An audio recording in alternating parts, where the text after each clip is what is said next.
Hello बच्चों, let's see the question. The question says that what is the 10th common term between the APs 3, 7, 11, 15, 19 and 1, 6, 11, 16.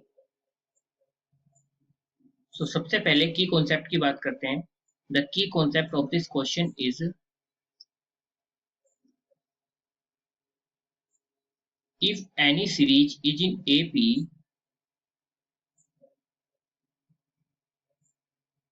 any series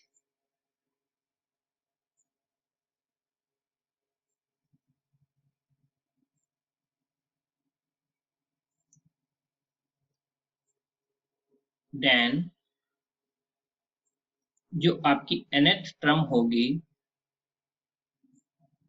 Tn वो आपकी equal होगी a plus n minus 1 into D के, जहां पर a क्या है, a आपकी फर्स्ट टर्म है, n क्या है, n आपके नंबर ऑफ टर्म्स हैं,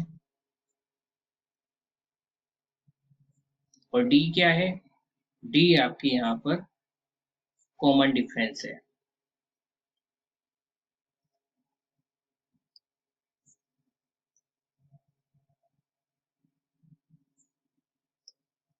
तो यहाँ पर a, n और d ये तीन यहाँ पर अननोन थे, मतलब जो हम जानते नहीं थे क्या हो सकता है, तो तीनों को मैंने इस फॉर्मूले में बता दिया है. तो इस फॉर्मूले का हम आगे इस क्वेश्चन में यूज करेंगे. This is the key concept of this question. अब अपने क्वेश्चन के सॉल्यूशन की तरफ चलते हैं. यहाँ पर हमें दो सीरीज दी गई है एपी में. फर्स्ट सीरीज है हमारी, ये हमारा गिवन है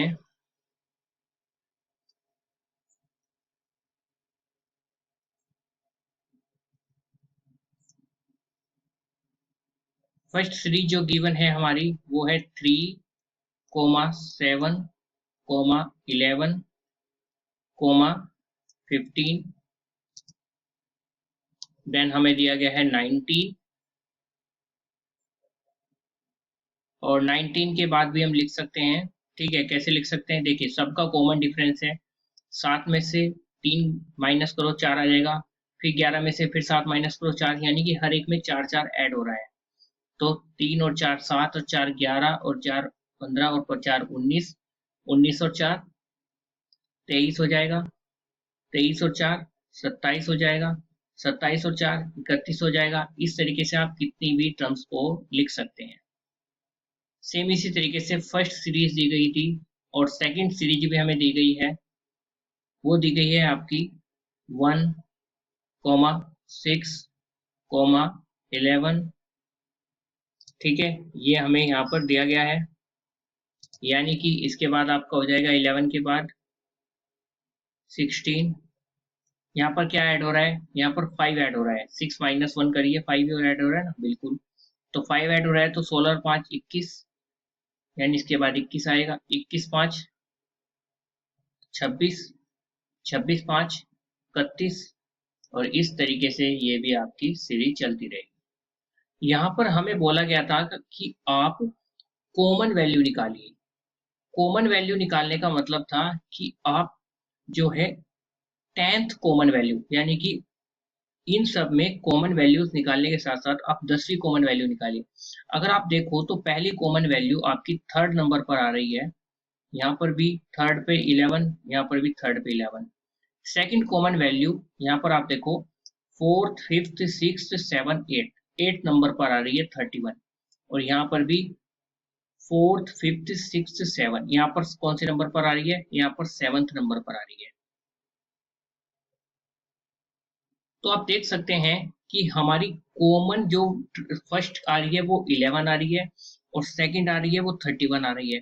सेम इसी तरीके से हमें आगे 10 मतलब कि 10th टर्म जो कॉमन होगी वो निकालनी है. अगर आप ध्यान दो तो ये भी आपकी क्या बनेगी, ये भी आपकी एक एपी सीरीज बन रही है.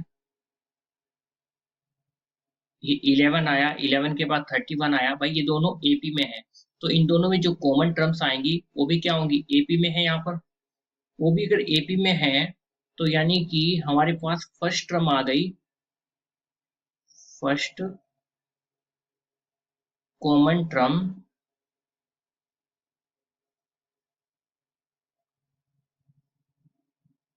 is 11 and next is 31। ये दो टर्म हम यहाँ पर निकाल चुके हैं, तो इस वजह से हमारे पास जो सीरीज बनेगी उस सीरीज में ए की वैल्यू आ गई क्या 11, ठीक है, फर्स्ट टर्म की वैल्यू। और डी की वैल्यू कैसे निकालते हैं, डी की वैल्यू निकालते हैं सेकंड टर्म यानी कि 31 में से फर्स्ट टर्म यानी कि 11 को माइनस करके कितना आएगी 20। तो जो हमारी इनकी कॉमन टर्म्स की जो सीरीज बनेगी उसकी ए की वैल्यू 11 है और डी की वैल्यू 20 है। इस कॉमन सीरीज में हमें 10th टर्म निकालनी है।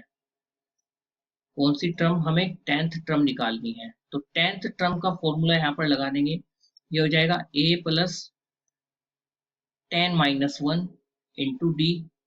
ए की वैल्यू कितनी निकली थी हमारी, ए की वैल्यू हमने पीछे निकाली हुई, हमारी कितनी आई थी 11 प्लस n माइनस 1 यानी कि 10 माइनस 1 यानी कि आ गया 9 इंटू डी की वैल्यू कितनी 20। ये आ गया आपका 11 प्लस 180 यानी कि 191। ये आ गई आपकी 10th टर्म की वैल्यू T10। और यही हमें क्वेश्चन में निकालने के लिए बोला गया था। इसको लिख देंगे 10th टर्म।